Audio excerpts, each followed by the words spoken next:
Yeah, you got Strayer, you got all these business opportunities around here.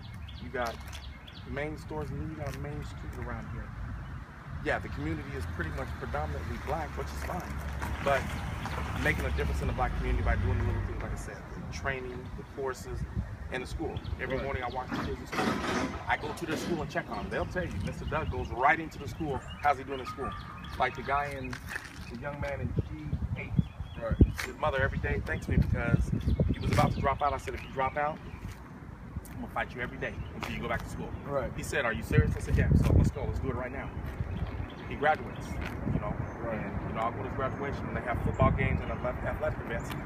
So they, for the most part, most of them in this community, they actually have a care. It's just there's a desire there. It's a desire there. It's just sometimes the economics, and then, you know, you got your certain guys that shouldn't be here. But like I said, you just gradually got to bring the right people in, and by doing your certain strategy things. is dead on. I mean, I co-sign it. I think that because you're approaching it on all levels. If you could help bring up some of the economics, the job training, the culture, the environment within the people that are in the community, they'll inherently be a better person, and then hopefully more financially responsible as well, and will pay rent. Yeah. And will also take care of their community and help with the upkeep, right?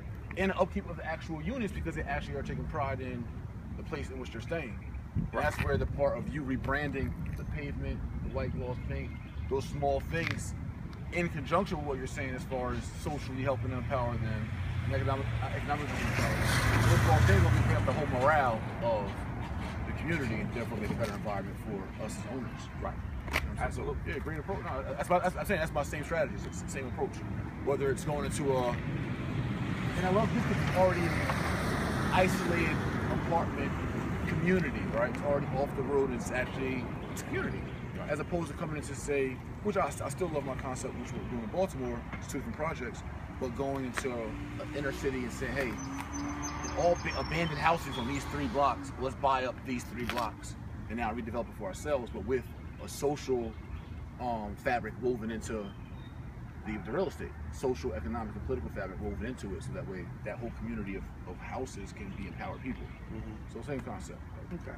Yeah, I love this. So it's cool. You had 7 months. You guys had it. You and your partner. Well, no, they had it before me. Okay. And you know, they brought me in. They financed it for me.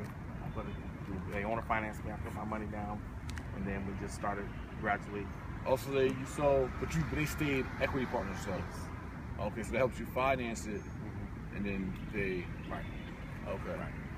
And so, what's his philosophy that's different than yours? If you don't mind me asking that.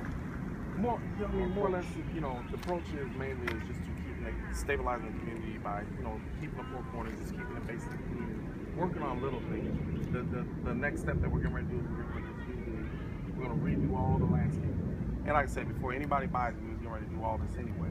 So, and his approach is more, you know, that's where the approach came from, was making the money from the community. I believe in, okay, I have the money, let me just put it in there, and then the money will regrow itself. Because money always reinvents itself. Correct. You know, you just got to go through the process. Right. He doesn't want to go through that process. He wants to go. He's like, he's been doing it for 35 years, so it's harder to change the mindset, you know, strategy, because his work for 35 years. Yeah, his is solely a business bottom line, really. It's just like, what's the bottom line for the NOI? Right. And that's landscaping to him doesn't help NOI. No. Right. Where we see a longer. It's just like with each apartment, the person when they move in, I let them pick the color, as long as it's in a neutral color that's within a little scope. Because I want them to feel like they're gonna stay here and live here. So if a woman picks her color, she feels like that's her home. Right. If you just throw in a white piece of color, it's just another apartment. Right. And he didn't believe in that philosophy at first. Now he says, okay, that philosophy actually works. Because I want to pick my color because I want this to be my home. Because this is going to be a home. Right. Whether it be 1 year, 2 years, 3 years, I want it to be as home as possible. Right, correct. So and with those kind of big floor plans, it's easy to get comfortable. And they don't want to move. Right. So let me feel like this is something. Yeah. Believe me, all the people that I'm starting to kick out now, oh, they're fighting to stay alive. They'll do whatever it takes. I mean, I had one lady. Snap, we about to go over here. And it's gonna be. I had one lady. She said, "Well, Doug, all I got is coins for rent." I said, "Okay, go to the store. I'll go with you and we'll count those pennies." But she came up with the rent. She said, "Well, Doug, this is embarrassing." I said, "For what?" I said, "You know, the one thing I've learned from a guy," I said, "You know, there was a penny on the ground. I'll never forget this. Oh, I walked past it. He said, he picked it up. He said, you see, you just missed your blessing. I said, what do you mean? He said, because God made, that penny was there, so that was my inherited money. And that was money I was blessed with, and you passed it up because it's a penny. Now, everywhere you pick up a penny, how much is it going to amount to? And I've just always remembered that. Right. Every penny counts. Always overlook it. Right. It's free money. You just Still money. Yeah. But people do when you don't know no better. Right. My mind wasn't trained for that. Correct. And then when you think about pride, what other people will think and all that other kind of stuff, I and can care less. right. So I pick up a penny in the middle of the hottest club in Atlanta, and the line, the VIP line. Shoot, it's mine. I'm gonna get what I came for. But no, that's cool. So I just only reviewed the sheet yesterday. How long have you guys had it on the market, or have been marketing it to? We hadn't been marketing. We haven't. They're coming to us. Right. No, we had somebody that marketed it to death. But, we didn't market because we don't care. Exclusives. We didn't even care if it sold.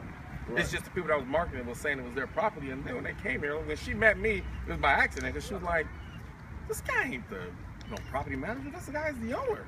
But they didn't think she would figure that out. They just would market the packet, and I'm the owner. Okay. Right. Came out here to inspect the property, and it's him. It was like, hold up. So asking some questions. Yeah. So we never really market. You have a lot of brokers coming to market the property, but we would sell it if it's within our terms. We would sell it gladly. We have no problem with that. It's just got to be within our terms.